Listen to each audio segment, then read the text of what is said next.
Hi, this is Michael Buffer, and let's get ready for Bayloric TV.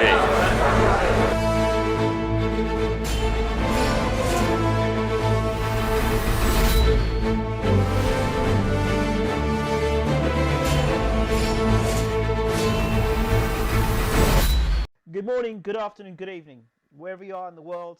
My name is Ingram Jones, and I have with me world-class trainer, mentor, teacher, Uncle James Ali Bashir. Uncle, how are we doing? I'm good. Everything's good. People wondering where you've got to. People say, we want answers from Uncle Bashir. Talk to Uncle Bashir. Find out what's going on, Uncle Bashir. So, you're in good health. Yeah, I'm in good health. Good spirit, good health. Thank God. Last time we spoke, obviously, Usyk is now the WBO champion, so we'll start there. Rumours were that he was going to fight Masterneck, Tony Bellew's former opponent before he became world champion. He fought Masterneck for the European title. And what happened with that Masterneck fight first? I really can't tell you. It was on, it was off, now it's off again. There was another guy, I can't remember the guy, Wood, I can't even pronounce his name properly. Wood begins with a W. Yeah, sorry, he's from Poland. Diablo. He was a former champion. He was huffing and puffing, but I don't know what happened with that fight. Okay, now he's fighting another guy. Is it Bilio, maybe? Yeah, he sent me the name of the guy. He sent me the guy's name. I can't pronounce the guy's name, but he sent me the name of the guy. Okay, and the fight's going to be in the US? Yes, I believe it's going to be on the undercard to Bernard Hopkins. What are your thoughts on the fact that Usyk's now fighting in the US? That surely must be a great marketing strategy. Well, yeah, it's a great move for him. I mean, if you want to make a name for yourself, you will have to come into the U.S. Every boxer is going to have to come into the U.S. at some point to establish himself. I mean, if you want to really get a name, you're going to have to come into the U.S. So what's the plan now? So he fights this gentleman. I know you talk about Tony Bellew was being on your radar, but as you know, Bellew's now probably going to be fighting against David Haye. That seems like an odds-on fight that's going to happen. So that kind of knocks Bellew out for a while. You've got Lebedev fighting against Abel Sanchez trained Gassiev. Yes, Gassiev. Yes. So he's going to be fighting Lebedev. So that ties up two of the belts there. So is this kind of waiting time fight for you guys now, or what? My suggestion is, and ultimately the promoters will have the last say. But my suggestion is to fight the guys there at the top, and if you cannot get those guys, you have to fight the guys just below those guys. And if you can't get those guys, you fight the guys just below them. Whatever you do, you have to stay busy. As a champion, you have to stay busy. Nowadays, the champions, they fight once, maybe twice a year. Whereas in the old days, they fought 3 to 4 times a year. You know, I'm a firm believer in that if a guy's not injured, he should stay busy. He needs to be out there 4 times a year, or at least 3 times a year. Okay, so you're suggesting that you would like to see Usyk fighting 3 to 4 times a year? Yes. One of the excuses... Depending on his injury status. If he's not injured, I'd like to see him go out there at least 3 times a year. One of the excuses fighters use, Keith Thurman's one, I'm fighting in tough fights, so my body needs to rest, so I'll fight once a year. Well, the old saying goes, as a man thinketh, then so is he. You know, if a guy thinks that he needs to rest, then he's gonna need to rest, because if you try to get him to do something that goes against that thinking, you won't have a happy camper. So as a man thinketh, then so is he. You know, I'd like to see the guys be a little more active. I'd like to see a little more activity in the sport. And 2 to 3 times a year is not really asking a lot. In terms of Usyk's thoughts on fighting 2 to 3 times a year, I mean, something you've probably spoken to him about already anyway. What are his thoughts on that? I think Usyk would do it. I think he would readily do it. He's that kind of guy. He's energetic, and he's always game to go out and do the work. What's been the feeling since he's become WBO Cruiserweight champion? Usyk is a steady guy. He's steady. It's just a steady heartbeat, you know. He hasn't become a different person. His attitude is not different. He's just the same.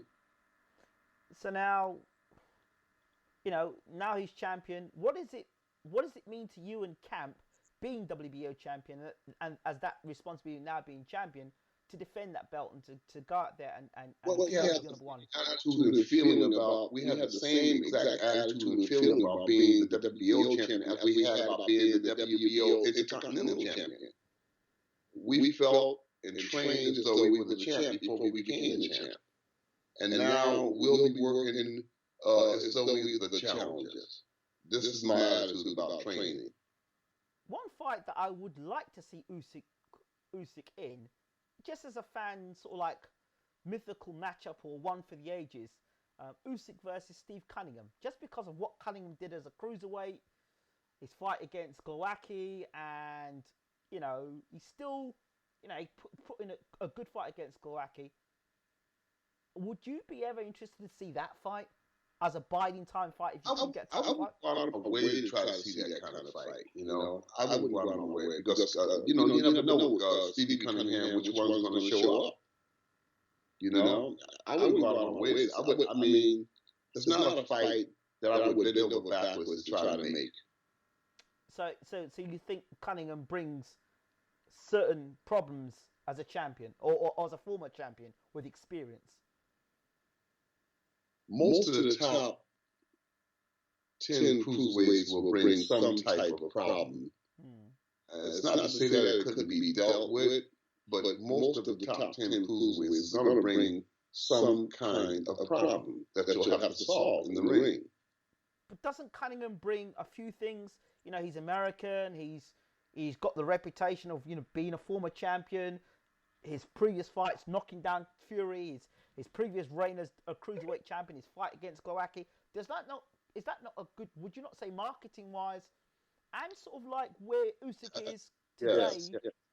Yes, I think that's a good marketing fight. I think that would be a good fight. Period. Yes. Stevie Cunningham is a guy that's always going to give his best when he comes in the ring. He's always going to give his best. He has a great mentality, great boxing IQ. I expect that it would be a tough fight. Garcia's fight against Lebedev. What are your thoughts on that fight? Explosive. I don't see that fight getting out of the 7 rounds. Somebody will be going inside of 7. You have 2 big punches, who like to mix it up. One of them will get blown out there between 1 and 7. Who, if you had to lean one way or the other, who are you going with? I lean towards the fresher guy. The experience belongs to Lebedev, but Garcia, I lean more towards the fresher, stronger, more powerful guy. I think Garcia is fresh and stronger, and he lands those punches, man. He can do a lot of damage. Where does Marco Huck fit in the cruiserweight division now? His fight against Orville McKenzie now had to get cancelled. Orville now has had to retire from boxing with a heart condition, I understand. McKenzie has a heart condition? So I understand, so he cannot box no more. He's had to retire from boxing, which is a shame. Oh, wow. So, yeah. Marco Huck is an enthusiastic warrior, so he still has a place in the cruiserweight division. He can still make some noise. So he's a competitive fight. Is he somebody that you would see Usyk facing? My focus is on the belts. But if that doesn't happen, if the fight with Marco, I wouldn't shy away from it. I think it's a good name to have on Usyk's record. I see Usyk beating him it wouldn't be easy, but I see Usyk beating him. Be a good fight, another great fight for the cruiserweight division. Yeah, it would. The cruiserweight division, just in a nutshell, what are your thoughts about it? In all the divisions, people are paying attention to the cruiserweight. It's becoming an exciting division. What are your thoughts over the old cruiserweight division itself, and where does it place in world boxing today? I think it's the most. I think it's the most dangerous division in the sport of boxing. I'm saying pound for pound, it's the most dangerous division as far as punching is concerned. As far as the top guys meeting the top guys, nobody is shying away from the other. Everybody is willing to meet. I know the boxers. In other words, the cruiserweight fights are not hard to make. They're not hard to make those fights. The lower class fights, it's a lot of wrangling, legal wrangling, and timing and stuff, and guys don't want to fight. The cruiserweight you can make a fight. You put a match together, and it's done. It's done inside of a month. The whole fight is done. Okay. And just a word about Tony Bellew's venture, possibly into the heavyweight division. It won't be for the WBC Cruiserweight Championship, but there is talk, and I when you hear talk like that about Haye and Bellew around February time, what are your thoughts of a Bellew-Haye fight, and how would you see that fight going? It's a dangerous fight for Tony Bellew because Haye is heavy-handed and he's awkward, and he lands those kind of punches. He can hurt Bellew. I mean, obviously they have some history together from sparring or something, and Bellew's momentum is based on that sparring. But sparring and fighting are two different things. I don't know whether Tony wants to go in there with him. When I'm looking back on fights like the Stevenson fight, the damage that Stevenson was doing to him, I said, well, if Stevenson doing that kind of damage, what kind of damage would Haye do? So, I'm just not a fan. I think that Haye should let that go and concentrate on defending the cruiserweight championship, being the best cruiserweight that he can. Leave the Haye fight alone. So it's got a good dollar sign attached to it, so I can understand where he's coming from. But that's money alone. That doesn't do anything for his health or his... I think that he believes in his heart and mind that he can beat David Haye. And I beg to differ. I think that Haye is going to be too strong for him, too powerful for him. What about his defense against BJ Flores, a guy that you wasn't particularly impressed with? I'm still not impressed with BJ Flores. BJ Flores is a nice guy. But the ship has come and sailed in the night now. It's done. He needs to just go and concentrate on his commentary and on his career, Boxing is over for him. Okay, so I think we've more or less covered the cruiserweights. One point I do have to talk about, and I know you're not one to boost or brag, so it's a question I'm going to ask that I don't expect much of a reply from, but I'm going to ask it anyway. Is Usyk the best cruiserweight in the world? Is it too early to say he's the best cruiserweight in the world? Or on skill level, he is the best cruiserweight in the world? I think that he's amongst the best cruiserweights in the world. I think Lebedev,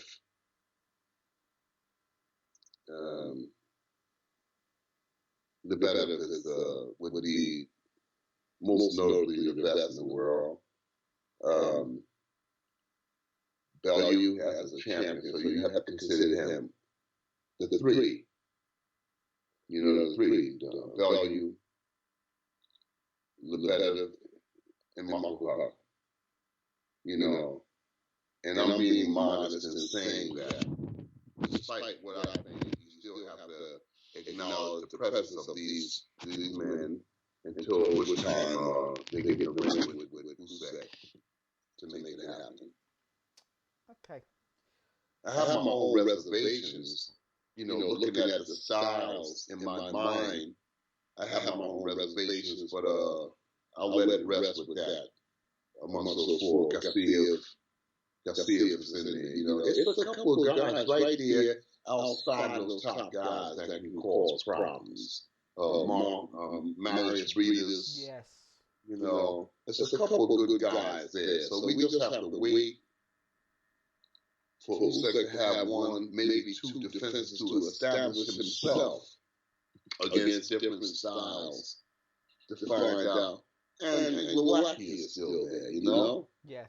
You know, Glowacki is still there. Glowacki, Usyk made the fight relatively look easy. And, you know, outside of the ring, somebody can look and say, oh, I can beat Glowacki, but it's not that easy. It's not that easy. You know, so Glowacki is still there.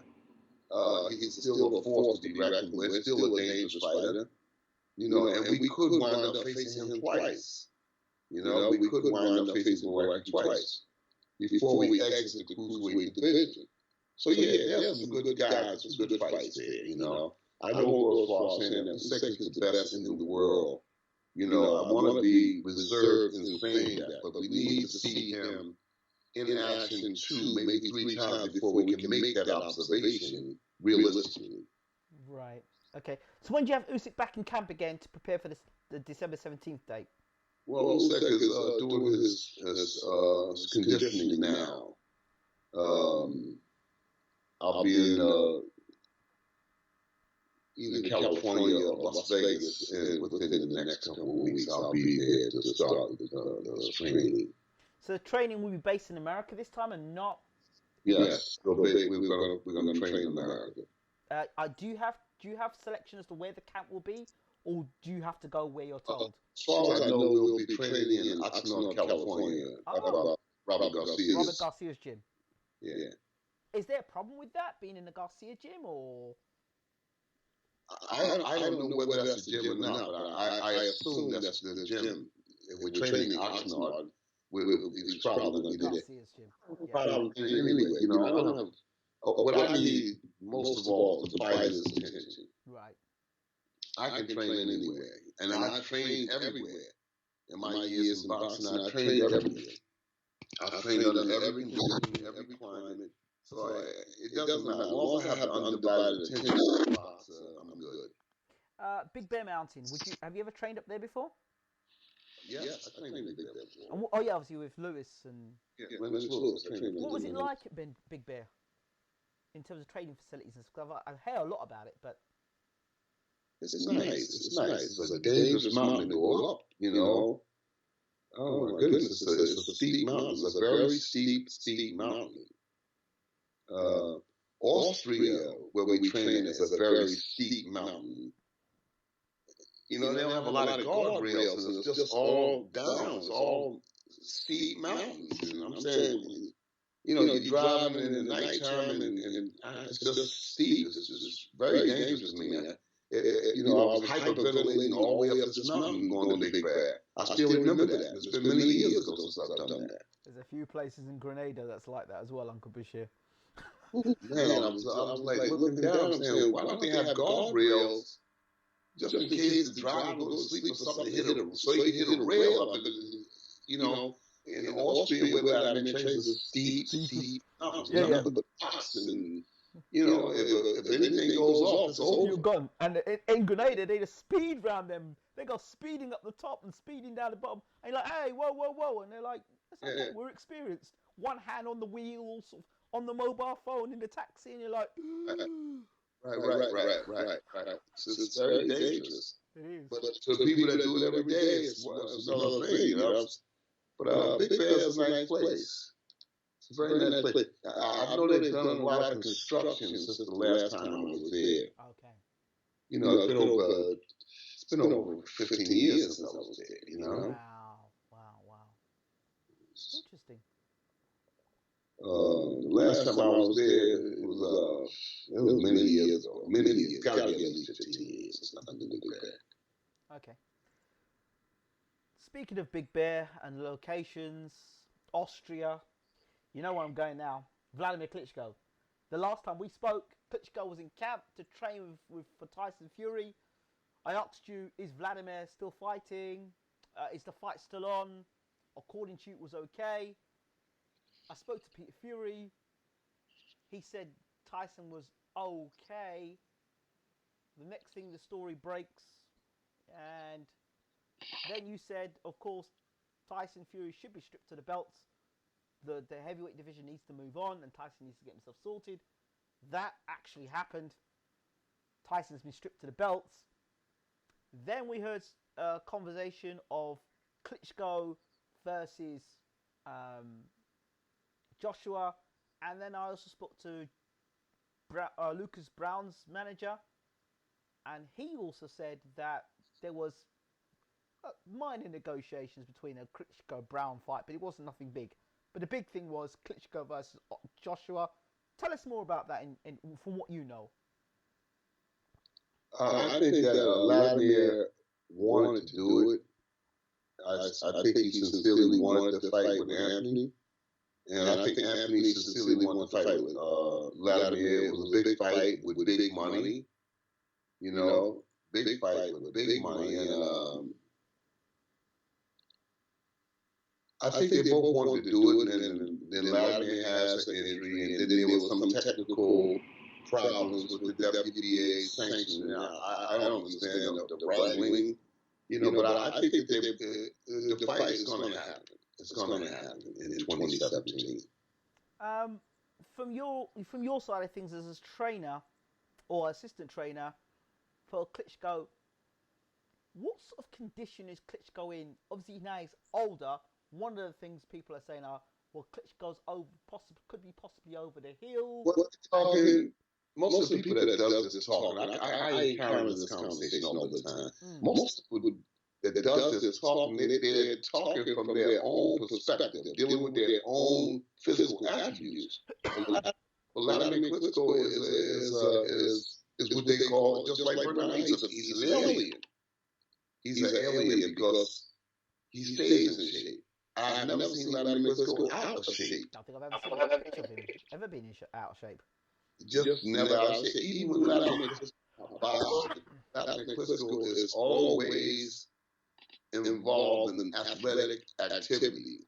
The boat sailing when he's up in the air, you know, that takes a lot of strength. Have you ever done that? No, I haven't.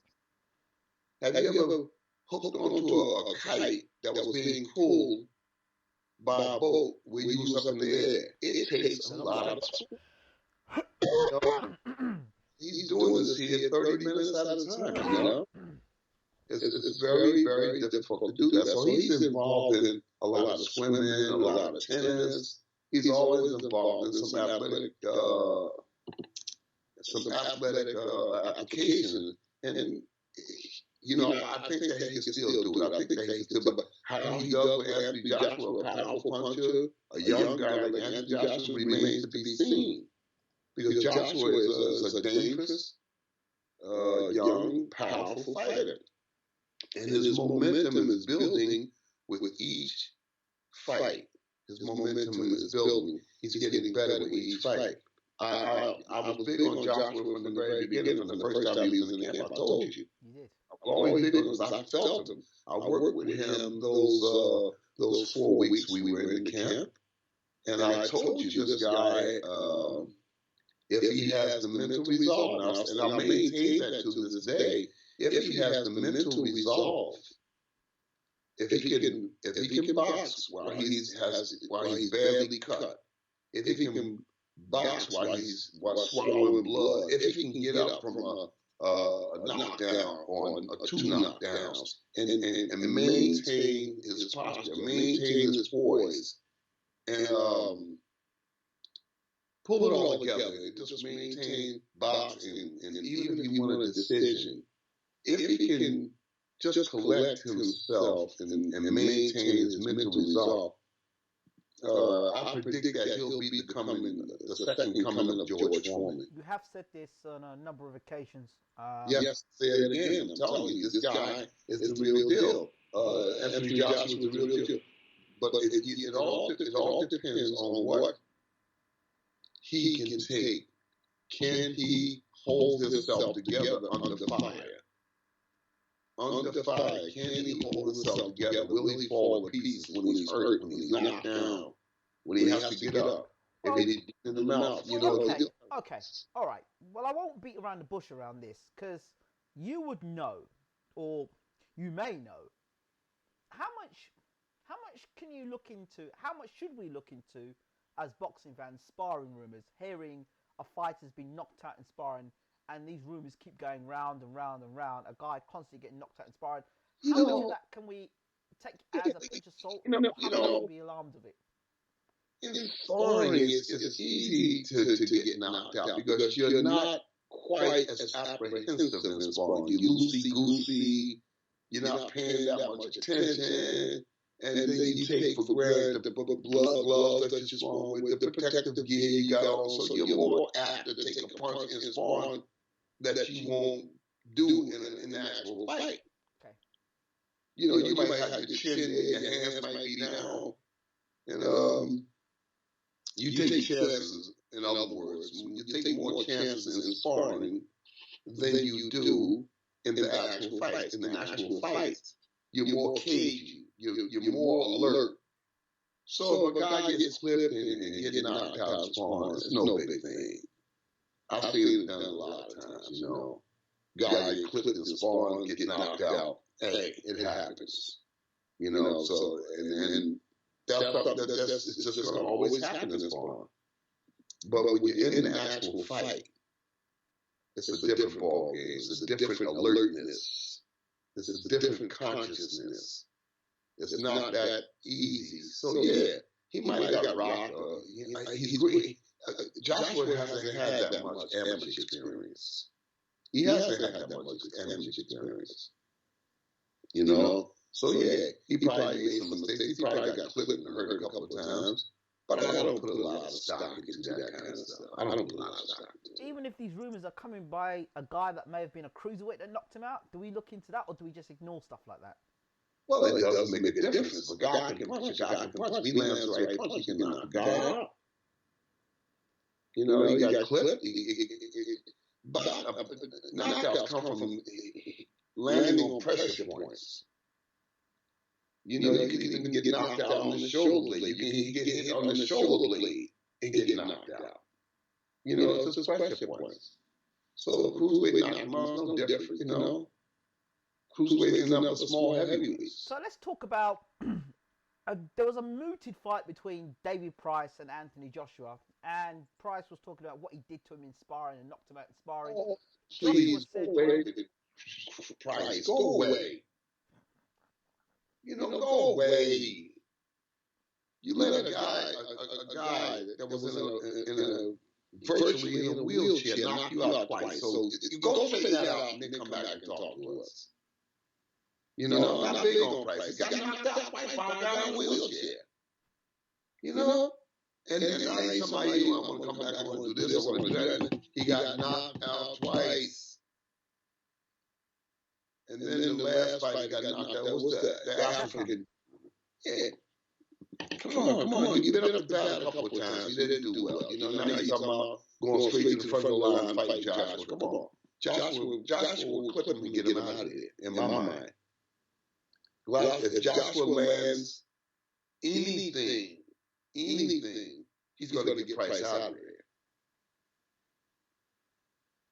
You know, he's going to get Price out of there. Because I told you the momentum is building with Joshua. The momentum is building. With each defense, he's getting better. We're going to see what he does in the Molina fight. I think that he does something to Molina that has never been done to Molina. That's what my thinking is, that Joshua's going to do something to Molina that has never been done to him. Molina says he's made improvements. We've seen some of the shoulder roll and defensive stuff he was doing against for the Adamek fight, but okay, this is a different situation. Let's see what happens when Joshua put hands on him. We'll see the shoulder roll and all that stuff. We'll see. But I'm predicting that Joshua does something to Molina that nobody has done to him. But then, well, how would he do that? He'd have to knock him out faster than Arreola did. Arreola knocked him out in a round, so unless he knocked him out in the first round, the first minute of the first round. I'm just saying, you know, that aside from knockouts, I'm talking about the beating that he's going to take in this fight. He's going to take a bad beating in this fight. All right? He's going to take a bad beating. That's what Joshua does. Joshua breaks he breaks down an opponent. He breaks him down. The one thing I can note that all the big fights Molina's been in, he's ended up rocking the opponents that he's fought. Arreola he rocked Arreola before getting knocked out. He rocked Wilder badly before getting knocked out. Okay, Is there a possibility that Molina could cause the same problems as Joshua? I don't think no fight fan really wants to see that. Joshua's going to put some hurt on him. He's going to be up for Joshua, but Joshua's going to put some hurt on him and knock him out. Will it be an exciting fight? Oh yeah, it'll be an exciting fight because Molina's coming to fight. Molina's going to come to fight. But I'm trying to tell you right now, when Joshua nails him, watch what happens. I told you he's the second coming of George Foreman. Watch when Joshua nails him. I work with him, you know. I wrapped his hands. I held the mitts for him. I held the heavy bag for him. And I'm telling you, this guy has some freakish power. Freakish power. And he's not really applying himself. He's not really digging down, hitting the bag. He just got this smooth demeanor. And when he hits something, he is hit. Trust me. Lennox Lewis's comments about Anthony Joshua saying that Vladimir Klitschko would beat him. People are sort of like saying Lennox should really support. Lennox said that about Joshua? Yes. That Vladimir would beat him? Yes. Well, I told Vladimir, I said, now's the time to fight Joshua. Because Joshua is still green. He's still learning. He's still growing. So now's the time to go in and fight. I told Vladimir, now's the time to fight him. If there's any chance of beating Joshua, now is the time to do it. As opposed to doing it 18 months, 2 years from now. It's going to be much more difficult with each win that Joshua has because he's growing. What does Joshua gain by knocking Molina out early in preparation for Vladimir Klitschko? Because that's the fight everyone wants to see now. I don't think that anybody can take anything for granted. You can't go on the ring playing around. So I think that Anthony Joshua is just going to take care of business. And he said that, I'll cross that bridge when I get to it. He's going to go in there and take care of business, I see him stopping Molina inside of 3 rounds. I see him forcing a 5 fight. Joshua is going to force the 5 fight. And when Molina tries to answer, he's going to get blown out of it. Okay, I believe that Molina might be training with Peter Fury for this fight. I think they've got a close connection there. Will that help him? Peter's not going to be out there when that bell ring. Peter will not be in that ring when the bell ring. When the bell ring, he will not be there. He's going to get hit. He's going to get hit hard. He's got that freakish power. Once he lands, he's landing. The fighter knows that he's being hit by Anthony Joshua. That makes a lot of difference. You're talking about, punching power. Punching power is a great equalizer. You can be a slick, quick boxer, but I've seen punches sap a guy of his energy. If the other guy that's the puncher is landing, even if the guy's a slick boxer, if the puncher is landing, those punches sap you of energy. Those punches sap the body of energy and enthusiasm.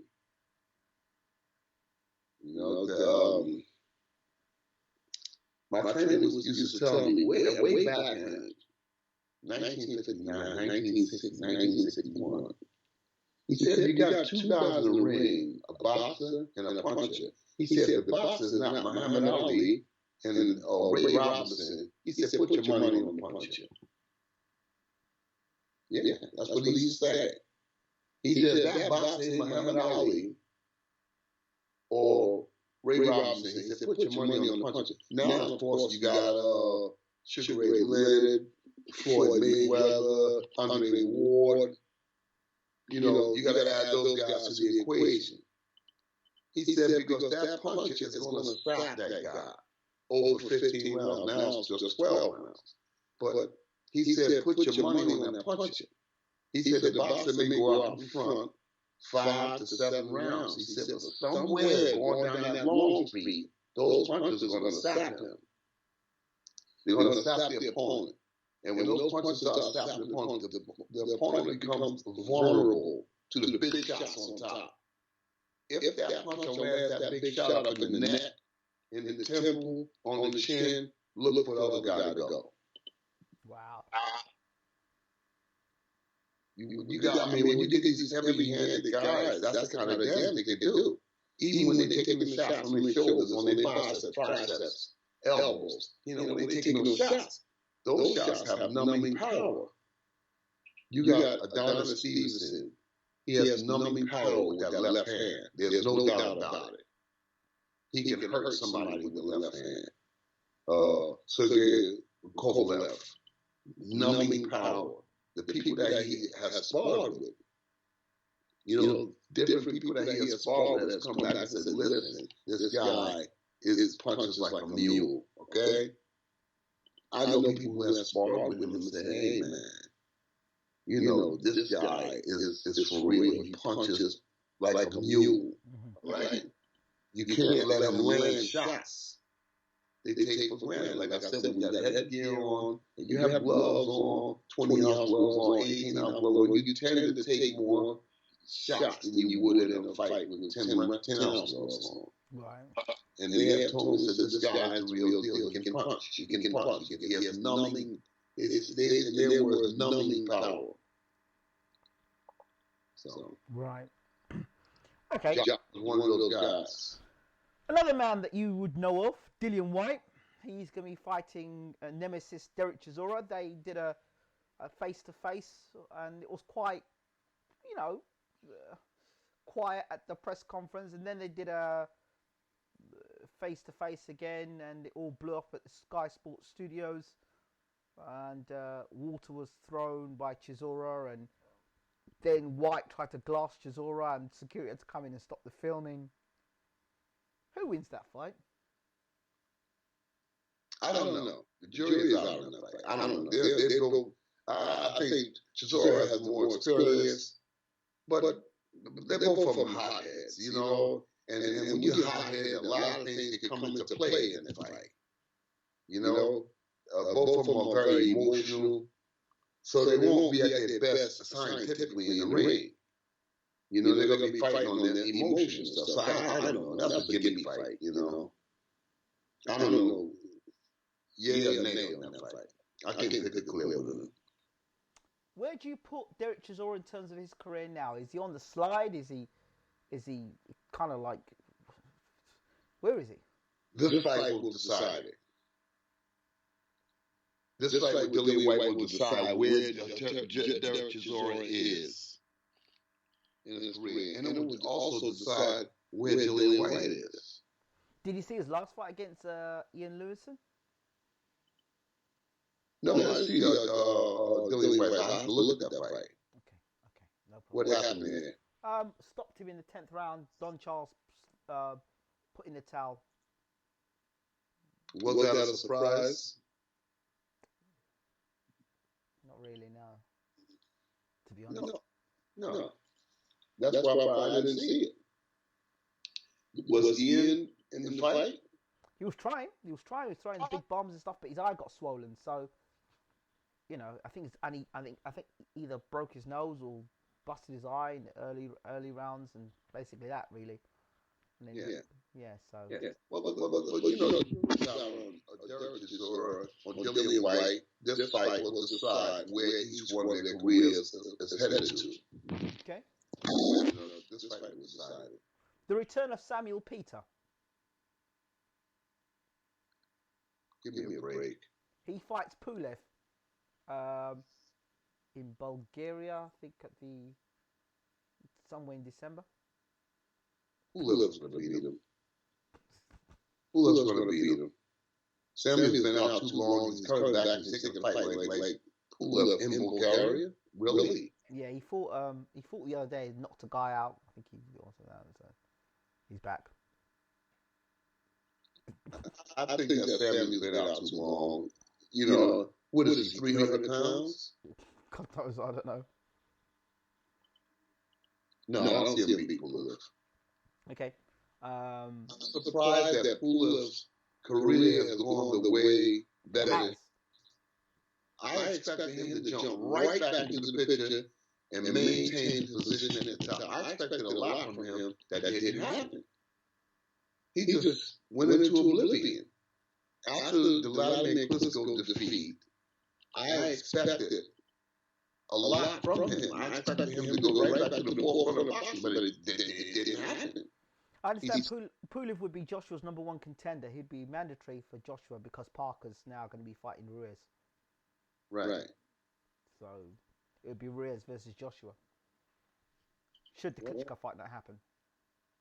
Yeah, I don't know about that. I will try to stay away from Joshua until I got myself in a better position. Right now, Pulev for Joshua, he'd be dead. I'm big on Joshua, man. I'm big on him. And I was talking to Anthony Joshua when nobody knew who Joshua was, especially here in the States. Before anybody knew who Joshua was, I had experienced him in the Vladimir Klitschko camp, and I had experienced him. And I was telling people about this kid, and nobody could know who he was. Nobody memory was Josh. Nobody knew who he was. Now everybody is big on him. I've seen him a couple times. But I've been big on him from day one because I worked with him and I felt his strength. He has a lot of things going for him. He has a smooth, cool, workmanlike demeanor that's going to help him over the long haul. You know, I like the guy. I just like him.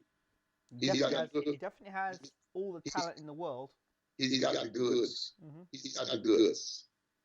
He's got the goods. He has that package. You know what I'm saying? It would be very difficult for me to train a Derek Chisora or a Dillian Wayne. It would be very difficult. I'm just at a stage in the training where I could put up with that. You know, I could not put up with that attitude where I'm going to do what I need to do. I'm going to do what I want to do. You know, you can't. It's hard to steer those guys. You know, they're very. But to be fair to Dillian Whyte, he seems to, under the tutelage of Mark Tibb, he seems to be doing, well, evidently, his skills seem to be improving. So I think he's got the message, Dillian Whyte, that to get what you need to get to, there's certain things you need to do, and he seems to be putting those things in place. Well, it remains to be seen. We'll see what happens when he fights Chisora, of course. Yeah, perhaps. You know, I'm not going to close the door on them, on either one of them, but they're emotional. Mm-hmm. The emotional state plays a role in every fight. You have to maintain your posture to get through fights. You know, and it's so high strung, it's just hard to do it.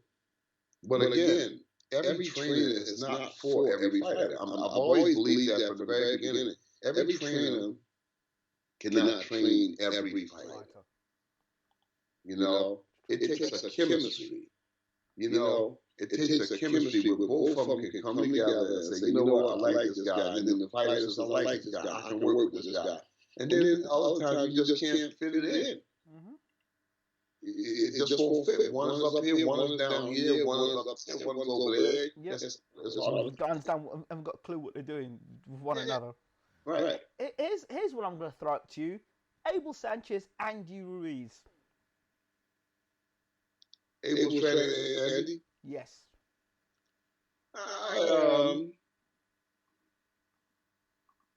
Abel said to me that he's going to try and, well, his aim is to make him Ruiz aggressive. He says he doesn't train heavyweights, he trains fighters. That's what he says. I never train people in their weight category. I train fighters.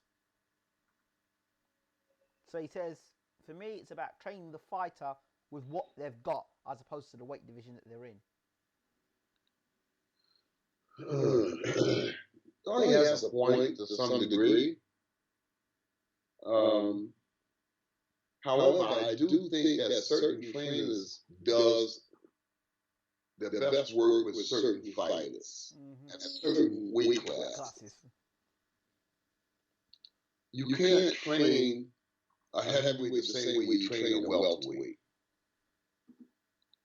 You know, I've had my biggest expertise over the years has been working with heavyweights. You know, I can train any fighter that'll listen. But I think my expertise, my forte would be the big guys, light heavies all the way up. Light heavies, cruisers, and heavyweights. I think that's, if there is such thing as a forte, that's it for me. You know, I've worked with all kinds of fighters. Tall ones, short ones, sluggers, boxers, runners, you know, pity patters. I've worked with them all. But my forte would be with the big guys, the light heavies, cruisers, and heavyweights. I've got a light heavy I'd like you to take a look at. His name is Marcus the Great Williams. I went and saw him live, boxing, tall. And as soon as I saw him, I thought Thomas Hearns. So I'll show you the video of him. He's an interesting fighter. Very interesting fighter. Yeah. So I'll send the tape of him.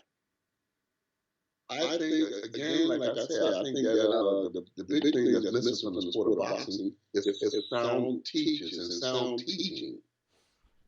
You know, everybody thinks they know, but I beg to differ. You know, I beg to differ. Even right here in the States, everybody thinks they know.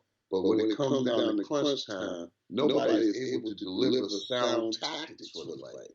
Did you see the Pacquiao fight? With, yeah. It was pretty critical of Vargas' trainer. Yeah. I found him to be very passive. At no point did he say, look, you're losing this fight. Take the fight by the scruff of the neck. Let's try and knock this guy out. He was like giving him nice instructions, what to do round by round, and just letting the fight slip away. 4 or 5 rounds and like, wait, at no point in time saying, look, you're losing this fight, buddy. You've got to do something. You've got to turn the fight. Even in the 12th round, there was no injection. But then I thought to myself, you know what? Maybe it was all in from the start. Let's just be happy to go 12 rounds with Pacquiao and not get knocked out. Well, that's the difference in,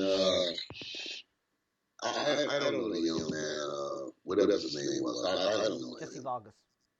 I'm not Jesse Vargas, the trainer. Oh, yes, the trainer. I don't know him. But this is exactly what I'm alluding to. You know, in boxing, even in a corner, you got to know when to step on the gas and when to take your foot off the gas. You got to know when to put the car on neutral and when to put it in overdrive. You understand? This comes from experience. Experience. And a lot of the young people that come in boxing now, they don't have that experience. They just don't have it. You know, and you see it when it comes crunch time. When it comes down to panicking in that corner, you see it right in there. They're naked to the world then. You know what I'm saying? So I saw the guy in one, he told Vargas to do several different things. Keep your foot outside of the foot. Throw the left hook. Throw the left hook. You know what I'm saying? Then he came back and said, throw the right hand to the body. Does not like the right hand to the body. You know? It was just so many different things that he was telling the fighter. And an experienced trainer knows that you cannot tell a fighter a bunch of stuff in 1 minute. You see, he was coaching him during the fight. Yeah.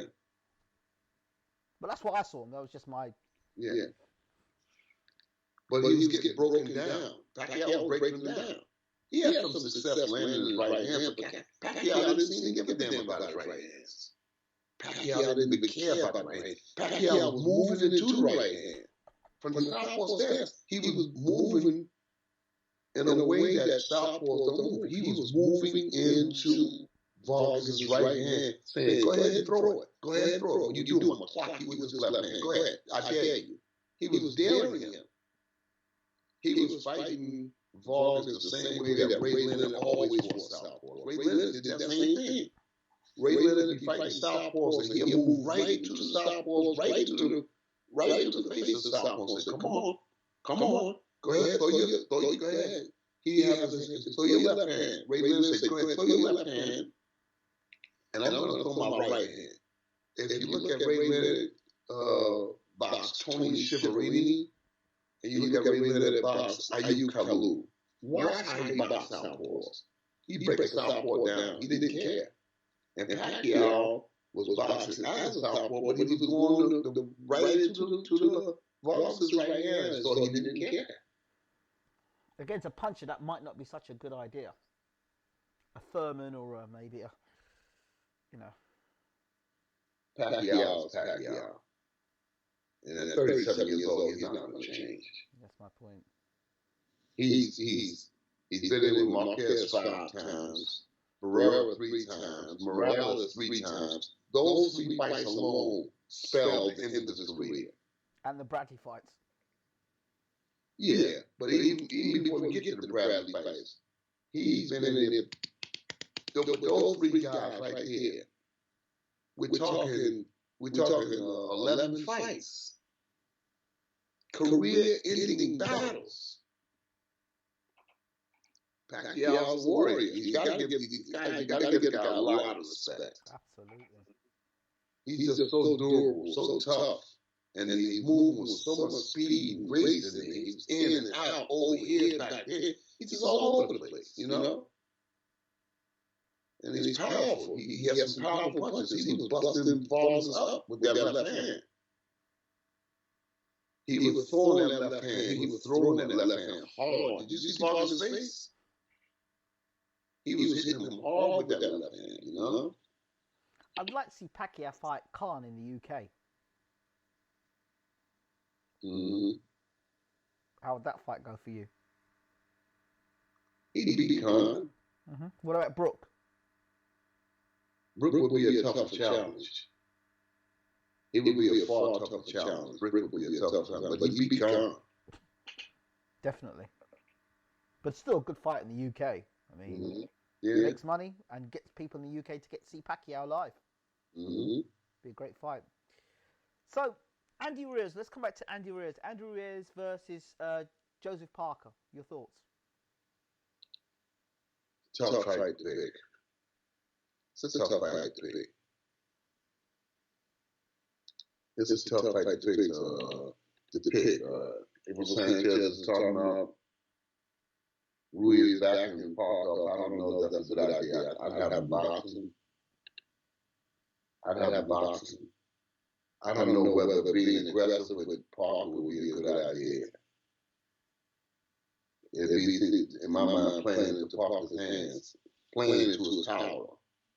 You know, I would have him box and slug. You know, I'd give him time to slug and time to box. But as far as just being aggressive, I think he'd be playing into Parker's hands. Okay. Shannon Briggs has finally got his world title shot against Lucas Brown. A dangerous fight for Lucas Brown. Yeah, it's a dangerous fight for Lucas Brown. What are your thoughts? I spoke to Shannon on 2 occasions. Shannon called me and asked me what should he do, you know. I told him to box. You know, let Lucas be the big guy. Let Lucas come in with the haymakers and stuff. I told him to box until he gets to the 7th round, then start pouring it on. I told him his biggest allies to be cool, calm, and collective. Rock, roll, use the rules, sit in the ring, punch. Because Lucas Brown's going to come in, he doesn't know anything but bombs. He's a bomber, you know? But he hits tremendously hard. Huh?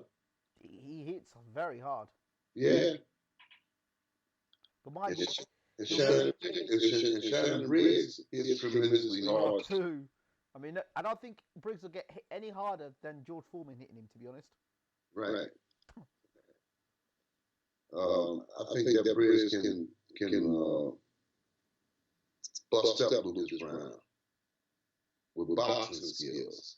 He got to come out right away using a good jab, and keep circling him, keep him at bay. Don't let Lucas Brown walk in.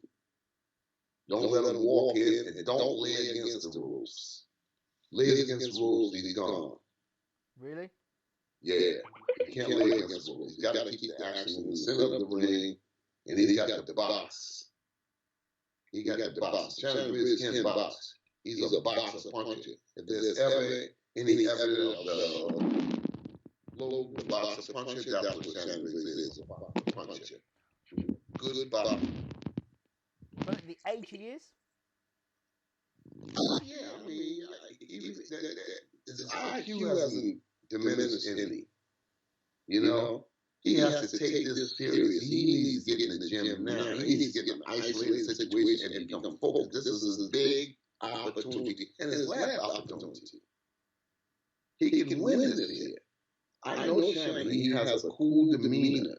Once he collects that demeanor and decides that I'm going to box this guy and I'm going to bang when I have to bang, he'll knock Lucas Brown out. would you train him for that fight? I mean, when the fight is going to be cutting into my time, I would train him for the fight. I would definitely train him for the fight. But if I train Shannon Briggs for the fight, it would have to be no nonsense. No nonsense. What do you mean by no nonsense? What does that mean? It has to be the way that I designed the camp. You understand? I don't know if Shannon Briggs could do that right now. You know, Shannon Briggs is used to steering his own ship. You understand? It would have to be no nonsense. You know, no nonsense. Because this is a tough fight. This is his last opportunity. It's the most serious opportunity that's going to come down his way. But you told him, well, he said to you, he would pay you X amount of money to train him to fight Vladimir Klitschko. If he's prepared to pay X amount of money to fight against Vladimir Klitschko, he's fighting Lucas Brown. Why not do it? Shannon has my number. Shannon has my number. Shannon contacts me on Messenger all the time. He hasn't said, "Hey man, would you consider coming to train me for this fight?" When is that fight supposed to take place? They haven't said it yet. I think it's next year. You know, he hasn't made an offer to me. You understand? He hasn't made an offer to me. You know, Shannon would have to do a lot of things. He's going to have to do a lot of things to win this fight. You understand? He has the ability. He has the punching power. He has the ring generalship. He has the finesse, and he has the guns to do this. But it has to be a no-nonsense effort. Are you suggesting that there've been nonsense in the past then? No, it's just Shannon is a free spirit. Let's go, champ. Yeah. Gotta put that all in like that. It's a way to be loose, but be serious. It's a way to be loose, but to be concentrating on what you have to do. You understand? And then a lot of the people that Shannon has around him, you know, it takes away from his energy.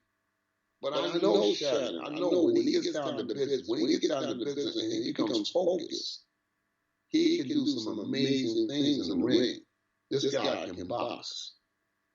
And this guy can put together some quick combinations that will cripple any heavyweight. Something that Harold the Shadow Knight said to me, and I did it, was a 2-hour recording I did. It was one of the best interviews I think I ever did, and had no sound to it afterwards. And he revealed to me that when Lennox Lewis fought Shannon Briggs, Lennox was hit so hard by Shannon that he was out on his feet during the round. Lennox was out on his feet during the round. That's how hard Shannon hit him. Yeah. And that people didn't know that. You know, it's ironic because I worked in both of those camps.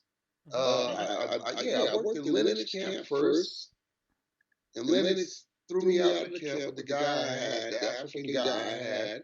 I said, well, bump it. I said, I'll go to Shannon's camp. So I came back to New Jersey, and I called Shannon Briggs, and Shannon Briggs, I bought the same guy as Shannon Briggs. So I was there for both guys. I was there with Lennox and Shannon for that fight. Wow. I was just trying to keep my guy busy. You know? I was trying to keep my guy busy. So why did Lennox throw you out of camp? Because the guy was 6'8". The guy was 6'8", and he was as strong as a bull. African dude from Ghana. And he cracked Lennox, and they came up there 3 to 48 minutes. No, we can't use him. He got to go. No, man, you need to get him out of the camp now. Telling you. They put us on a plane. They put us on a plane, and they sent us. They put us on a plane, and they sent us back to New Jersey. And then I called Shannon, and Shannon flew me back to Miami. Right. I was back in Miami. That's funny. But this time I was with Shannon, you know? That's a funny story. And Shannon got hit by the same dude. Shannon said, listen, man, you guys can stay in the camp, but I'm not boxing him no more.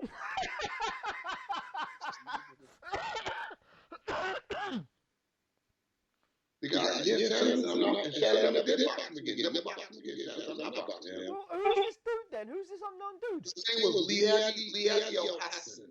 What happened to him? He just, I put him in with Tony Thompson. Tony Thompson knocked him out 1 round. What? Yeah, the guy just couldn't take a punch. He couldn't take it. He can eat it, but he couldn't take it. He could dish it out, he couldn't take it. Couldn't Why take didn't it. Lennox whack him back then? Huh? Why didn't Lennox whack him back then? Lennox got hurt by this guy. This guy was a big, strong guy. And I'm talking about he wasn't no big, fat guy. He was 6 feet 8. He was chiseled from his toenail up to his forehead. He was chiseled. He could punch. He could punch. He was a dangerous guy. He was a dangerous. Shannon told me point blank, I'm not boxing him no more. I would have probably thrown you out my camp if you'd done that to me as well. And Shannon just said, I'm not boxing no more. We stayed in Shannon camp almost 2 weeks. Did Lennox ever forgive you for that? Yeah, of course he did.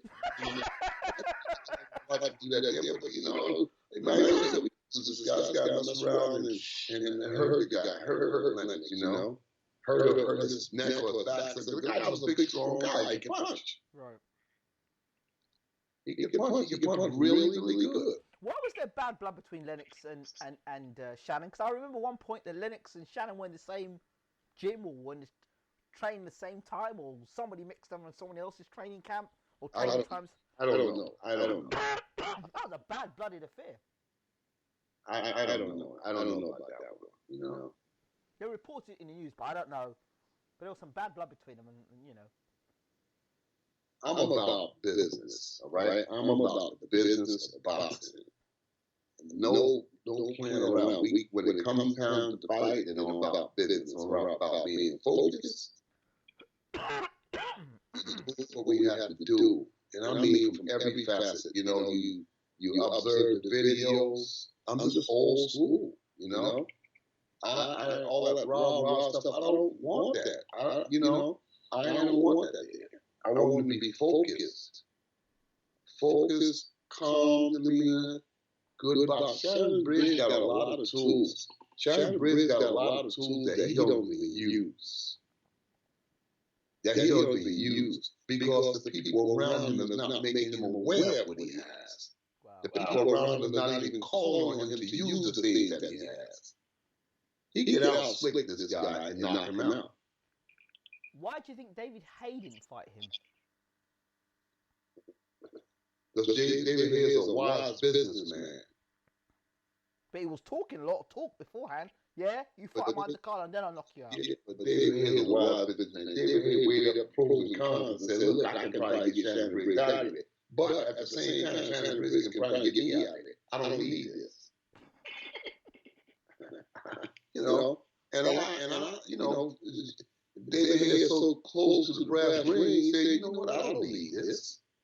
I don't need no Shannon Briggs. What I need Shannon Briggs for?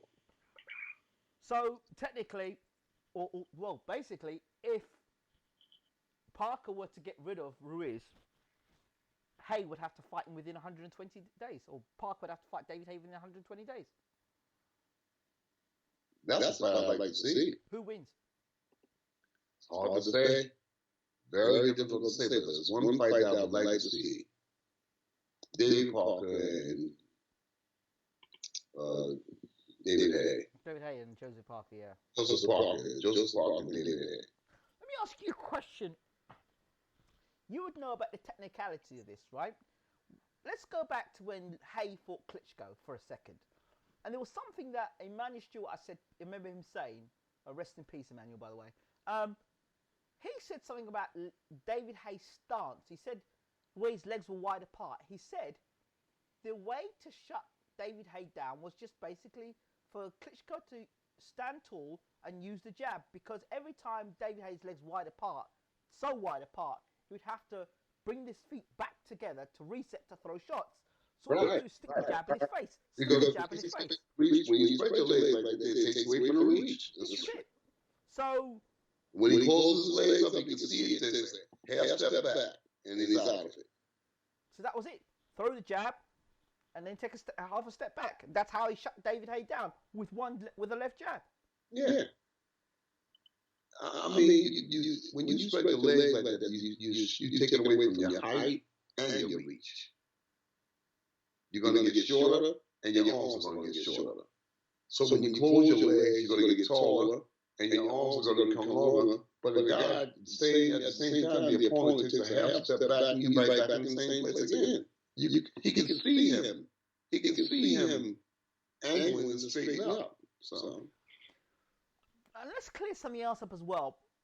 Sky Sports made a statement the other day. Two pundits were on Sky, and they were saying how Klitschko had a bad night against Fury, and it wasn't the real Klitschko that fought Fury that night, dismissing the skill set of Fury, but saying that same Klitschko, had Joshua fought that same Klitschko, he would have knocked that Klitschko out.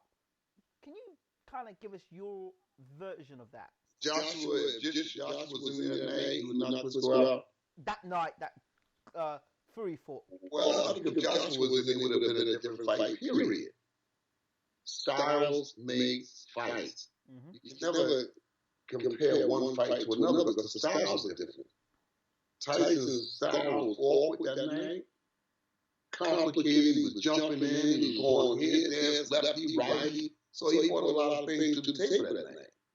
And I don't think that they had the right to take anything away from Tyson Fury. Tyson Fury put together a game plan and it worked for him. So I don't think that was fair, you know? And I think that Joshua would have been more of a standing kind of boxer. So it would have been a different fight, period. You know, Joshua would stay with his hands up, you know, working behind the jab, on the right hand. He wouldn't have did the things that Tyson did. So Tyson worked a good game plan, and it worked for him. So I don't think they have a right to take anything away from Tyson. So you think it was a good performance from Tyson, or was it a bad night for Klitschko? It was a good performance by Tyson Fury. It was a good performance by Tyson Fury. It worked for him. He created complications for Vladimir Klitschko that Vladimir Klitschko, for whatever reason, couldn't solve the riddle. He couldn't solve it. And by the time he got to the point where he could solve it, the fight was over. So good application by Tyson Fury. So it's unfair of pundits to say statements like, oh, well, Klitschko had a bad night, and dismissing what Fury's done. Yeah, well, that's being prejudiced to me. You know, it's taken away from what Fury did. Again, Fury did what he had to do to win the fight. He created problems in there, and Vladimir could not adjust. He could not get the adjusting on it, you know? And Fury won the fight, fair and square. The return of Fury, there are rumours that he may be back in February 2017. Where does he fit in the heavyweight mix? Right back at the top, or having to work his way back up, or for you? No, he should come back in number 7, you know, number 5, number 7 somewhere. Not an immediate shot at the world title? No. Why? Because I don't think he's going to be prepared to go in that world title. I don't think he'll be prepared. Even though he could conceivably win it, I don't think he'll be mentally prepared for it. I think that he needs to have a fight to get back in his way of things. He's been out a long time. He's been out over a year. Yeah, that's true. No, you can't come back and go right for the world title. No. He should have a couple of. If you were advising me, get him to get a couple of warm-up fights, get his feet back in, and then go for it. Yeah. Couple of fights. Another fight that's mooted and lots of talk about it. Keep hearing it. When you hear a fight being mentioned over and over again, Deontay Wilder against Hughie Fury. Your thoughts on that fight? Good fight. Good fight. That's a good fight. It's a good fight for young Hughie. He says he's not messing around. He'll fight anybody now. He says, I've had my experience fights. I fought all those experienced guys. Now I need to prove what I can do. I'm not messing around. Now it's time to fight. Yeah, I think Fury needs to come out now. Yes. I think he needs it. If ever there was a time for Hughie Fury to come out, now it's the time. The Ruiz fight, Ruiz pulled out on him to go and fight Joseph Parker. And Wilder saying he'll fight Fury. He said he'll take the fight. I'd like to see it. Where does the smart money go for this fight between Fury and Wilder? It doesn't go Wilder. Okay. If I was betting money, I'd bet it on Wilder. Based on what he's done. Okay, yes. 32 wins, 31 knockouts. Mm-hmm. I'd put it on Wilder. Big fight, the big fight atmosphere, big fight. I mean, he's the guy that's already proven. Mm-hmm. Hughie has yet to establish himself and prove himself, and he's taking a big step. So yeah, the big money to go on Wilder. What about his in terms of what he brings to the table as a fighter himself, Hughie? Jab, very good left jab, good boxing ability. But can he handle that atmosphere? These are the pros and cons of boxing. Absolutely, that's the key. That's what makes it an exciting fight. Can he handle that big fight atmosphere? What is he going to do when he gets hit by Deontay Wilder? The stories are that Hughie takes a tremendous punch. Well, he's going to have to be able to take a tremendous punch. He's going to definitely have to be able to take a tremendous punch and collect himself and then come back and keep on boxing. I'm not saying that Hughie can't do it. I'm saying these are the things that the public is going to be asking. What will he do under the pressure? How will he respond when he gets hit with that right hand from Wilder? How will he respond when he gets hit with the left hook from Wilder? He's ever developing a left hook now. He's starting to develop a left hook. So how will that work out? Great fight though, isn't it? Yeah, it's a great fight. Two tall guys, I want to see it. I want to see it. I'm just tired of these mediocre fights. I want some old time, let's competitive fights on that level. And I want to see this fight. On that subject, Povetkin, Stiverne, December. December what? I think it's December. Might be December 17th. December 17th. Yep. Same night that Usyk's fighting. What are your thoughts? It's a tough fight, but I'd have to put my money on Povetkin. Because it's in Russia, or just? No. I think that Povetkin can win a decision. In Russia, yeah. I think he can win a decision anywhere. I think that he win a decision over Stiverne. Especially if Stiverne shows up that fought Deontay Wilder. I think Povetkin can win a decision. If Stiverne that fought Areola turns up, is that enough? If Stiverne, what did you say? If the Stiverne that fought Areola twice, if he turns up?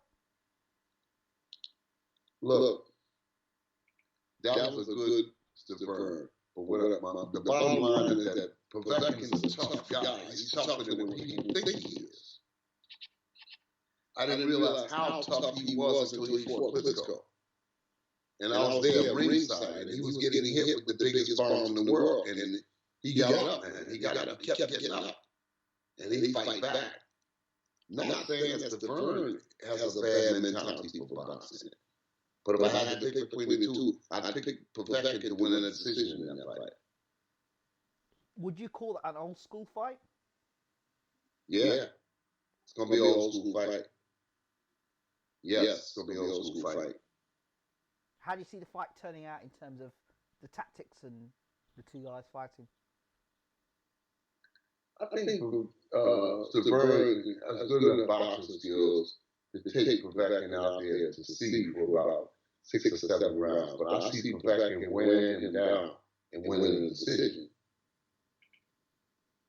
I think Povetkin's going to look for the inside fight to wear Sparring down, stop his movement, to stop his boxing quality, and grind him down to a decision. Has he got the power to knock out Povetkin? Yeah, Sparring got power to knock out Povetkin. Povetkin got the power to knock out Sparring too. Wow, it's one of those kind of fights. Yeah. But I'm seeing Povetkin winning the decision in that fight. And that's not to put Sparring down. Sparring has the capability to go out there and take a decision in this fight. But he has these mental lapses, look like he's on the beach somewhere, you know? I don't know what he's thinking about sometimes. It could be a Caribbean thing or being out in Haiti. It could be one of them ones. I don't know. He just, during the fight, he just stands there. Like I got all the time in the world to do this here, and I don't know about that. He can get in some trouble like that. So he needs to be active. He needs to be active. See him doing some nice work to the body. I've seen him doing a lot of body work, so that could be telling you. I don't normally see Stiverne really working so hard to the body. So the fight is in Russia. Yes. Yeah. I think he's looking to stop Povetkin, breaking down to the body, stop him. I think that's his plan. Whether that works or not is another matter altogether. I see Povetkin winning the decision in the fight. Okay. Finally, the fight that everybody's talking about: Kovalev versus Ward. It's a tough fight. You think it's a tough fight? Yeah, I think it's a tough fight because I think Ward's going to come in that ring to make the fight ugly. He's going to box circles around Kovalev. But I see Kovalev again winning the decision. Really? Yeah, I think Kovalev wins the decision. I think Andre Ward is going to create a lot of problems. Herky-jerky style, in and out, sneak shots, sneak uppercuts, sneak short hooks inside. But again, that time that Andre took off, I think he did some damage to him. I don't think that he's the Andre Ward that he was prior to that. Now, he's had a lot of time to get in shape for the fight. Mm-hmm. He's going to make the fight ugly, which nobody can blame him. But I allude to the punching power. You know what I'm saying? People say, well, Andre won't take the same punches that everybody else did. But I don't think Kovalev is going to be looking to punch in specific places. I think he's just going to be looking to punch, period. And like I said, that those punches sap a fight of energy. Andre Ward is going to be in superb condition. Kovalev is going to be in superb condition. I just think Kovalev wins this decision. I've had the way I've sort of broke it down, and I'd love to hear what you think about it, is if you put the two fighters together and you took away Kovalev's punching power, which is what Hopkins used to do to a lot of his fights, take people's best weapons away from them. Yeah. Kovalev's a very ordinary fighter. He can't fight on the inside, whereas you've got a complete fighter in Ward who can box on the inside, on the outside. I expect Ward to take those for 7 rounds. I expect Ward to take those for 7 rounds. I think that the title will be won and lost going down the stretch from 7 to 12. I think that's where the title will be won or lost in those rounds. You know, I just think that Kovalev is a strong fighter, very strong in punching power. I think he's going to go to the back with those two things, that I'm strong and with punching power. Ward's going to be the boxer, the manipulator, the con artist. He's going to be a bunch of things out there. And it could work for him. You know, it's not a runaway win for either guy. They're going to have to earn it. And I see either one, whoever wins, is going to sweep across the finish line. But I think that Kovalev wins this. about the fact that Ward's more motivated for this fight than any other fight he's had in his career? That could play into it. Because I can see... I think both guys are going to be heavily motivated. I think both guys are going to be heavily motivated. Motivation will not be one of the things in this fight.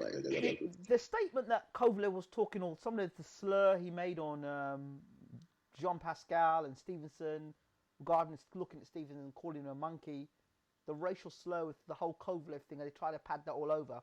Now he fights Ward, another black fighter or mixed race fighter. How does that pan out for Ward as well? Does that have any significant bearing? I don't know about the racial stuff. You know, it's not good for life. It's not good for boxing. It's not good for any field. Calling people monkeys and things like that. That's not cool. You know. I mean, I'm just into boxing. You know, I don't want to get into that stuff. People, different races, going to call people other things that's unsavory things. You know, and it's not good. It's not good. I just hope that he, if Kovalev is thinking like that he refrains from that. I think he has apologised since quite recently, and I think one writer said he's looking for all the friends he can get them before he fights Andre Ward. Yeah, well, you know, Andre Ward was going to come and fight. Andre Ward was a master boxer. Who would win between Stevenson and Kovalev? Oh, man, I don't know. Stevenson's getting better. Stevenson's really getting better. He's getting better. He's got lethal dynamite in that left hand. He has lethal dynamite in that left hand. He's getting better. But Kovalev is strong with both hands. Everybody I talked to said that this guy punches just unusually hard.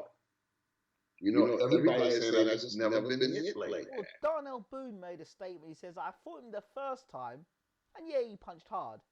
But the second time I fought him, he said, I don't know what happened, but Kovalev's punching power seemed to increase by 10 times.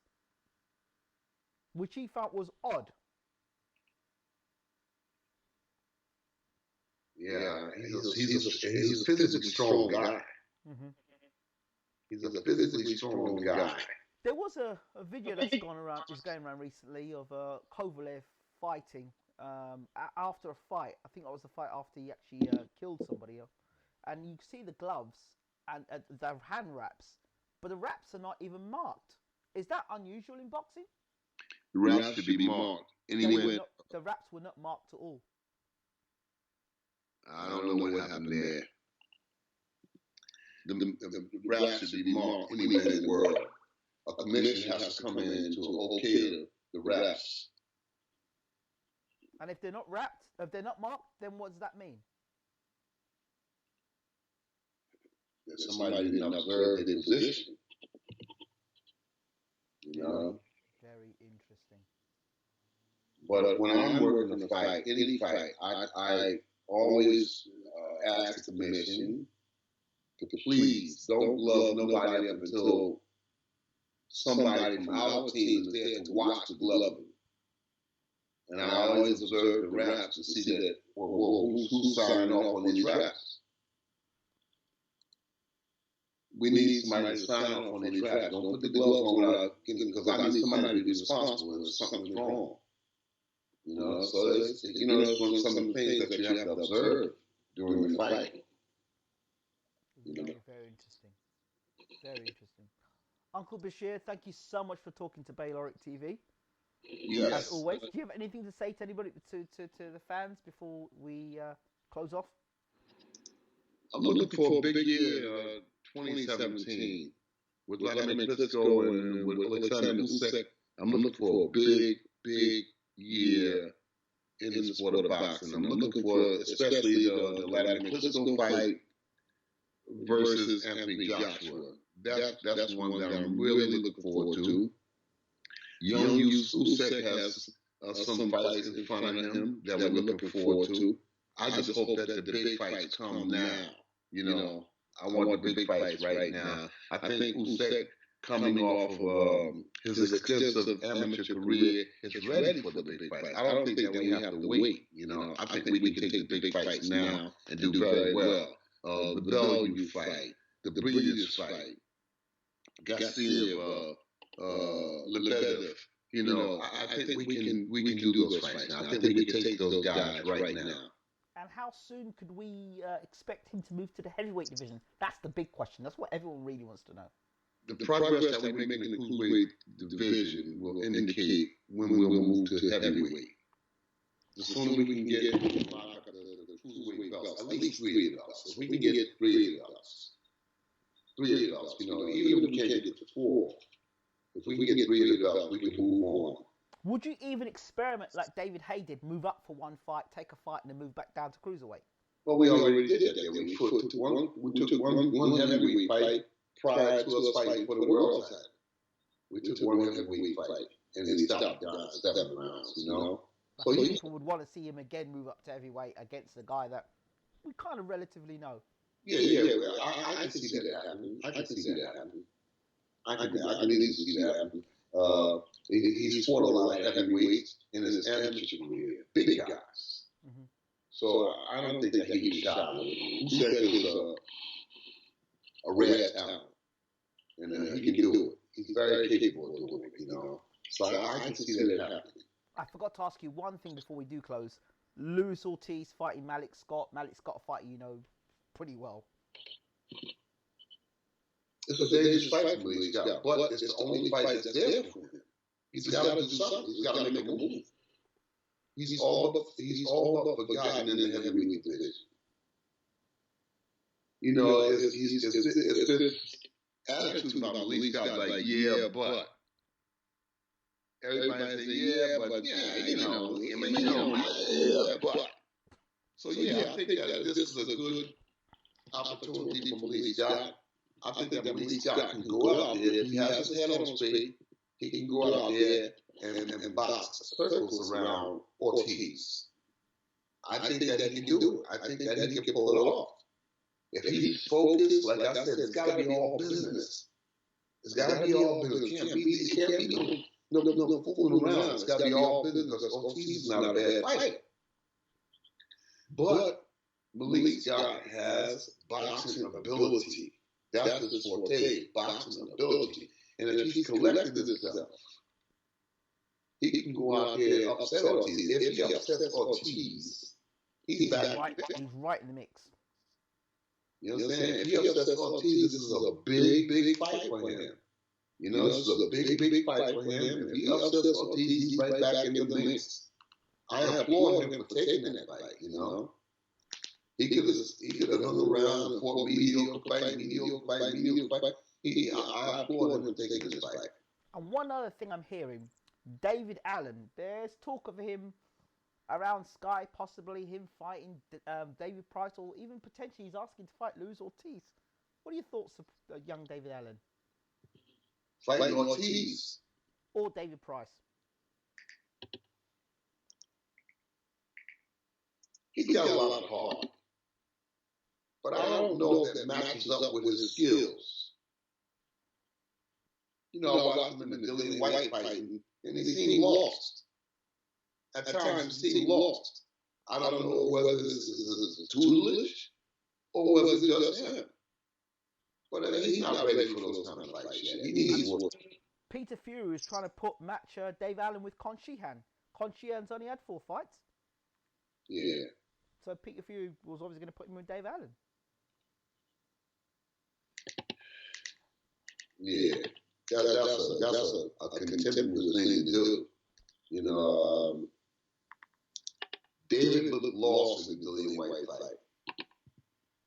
He looked lost. Either the corner was giving him indecisive direction, or he could comprehend what the corner was telling him. One of the two things. I don't know which one it was. Well, he wasn't in good enough shape.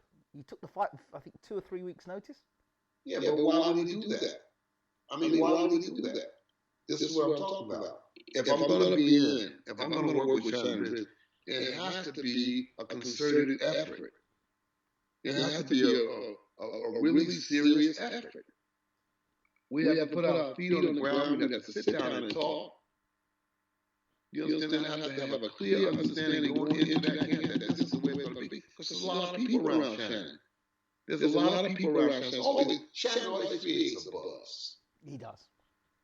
You know, there's a lot of people around. This person saying, well, you need to do that. This other person saying, you need to do that. And another person saying, I need to have control of that training camp. And if I don't want to be there. No, we'll make sure that Let's Go Champ gets the message from Uncle Bashir. Shannon calls me all the time. I talk to him all the time. But, you know, I'm too old for that. You know, I'm just too old for that now. This is a serious. It's getting more serious by the day. I'm just too old for it. And you've got someone like Usyk in your corner now. I mean, you're working for Usyk now, and you've got someone like that so dedicated. You wouldn't want to lower your standard in terms of guys who are going to mess you around and all the. You don't want that anymore. No, I mean when Shannon Briggs puts his mind into it, I'm telling you, Shannon Briggs is a quality. Yes. Even at 44, he's a quality boxer puncher. David Haye did the right thing by getting out of that fight because Shannon can clip him and get him out of it. If Shannon lands those punches, left hand or right hand, he's going to get you out of it. And if he don't get you out of it, he's going to give you some thoughts about getting out of it. You understand? But I don't want to waste my time. I don't want to waste my time. I don't want to waste my mentality, you know, just going a quarter of the way or halfway or three-quarters of the way. I want to go all the way. And I know that it takes a certain amount of concentration, a certain amount of seriousness, a certain amount of devotion. You understand? I don't want to do it. If I can't have the reins of what we're doing here, if I can't have the fight under my lights, I'll sit back on the sidelines and watch. Wow. That's fair enough.